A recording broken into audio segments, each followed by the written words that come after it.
নবী নাম জপে যেজন সেই তো দোজাহানের ধনী।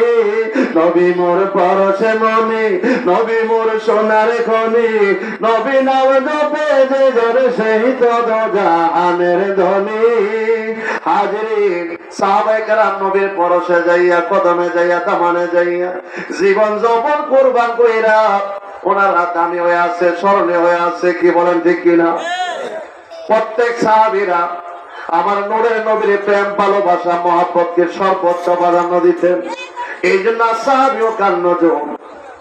আমার আল্লাহ পাক কোরআনে বলছে, আশিদ্দাওয়াল কুফার, নবীর সাথী যারা হবে, নবীর প্রেমে যারা পড়ে থাকবে, কিয়ামত পর্যন্ত আল্লাহর কাছে তারা দামি হয়ে থাকবে। কেমন দামি হয়ে থাকবে?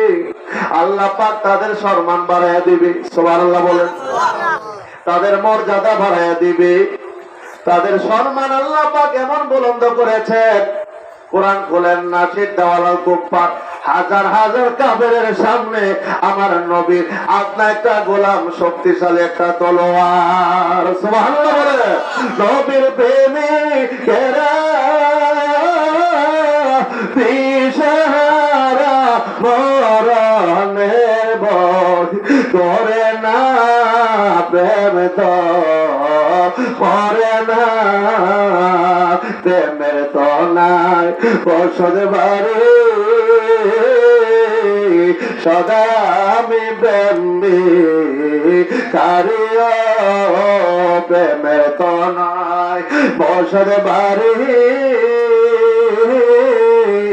সদায় আমি প্রেমী কারিয়া, প্রেমনিশি খোঁজবিরি না পাই নবীজি ঠিকানা, প্রেম তো মরে না। আমরা সুন্নি আলেমরা শুধু গানই বলি না রে বাজার, গানের পাশে, আলোচনার পাশে দলিল মজুদ আছে। কি বলেন, আছে কিনা? ইয়া আইয়ুহাল্লাযীনা আমানু, হে ইমানদার গরাতে আল্লাহ, তোমরা আল্লাহর আনুগত্য করো। আল্লাহর আনুগত্য কিভাবে করব? ওয়াতে রাসূল, রাসূলের মাধ্যমে। সুবহানাল্লাহ বলেন। এবার আল্লাহ রাসূলকে ভালোবাসতে হলে কি করতে হবে? উলিল আমরি মিনকুম। উলিল আমর কারা? আল্লাহর ওলিগণ যারা। জোরে জোরে কোন সুবহানাল্লাহ।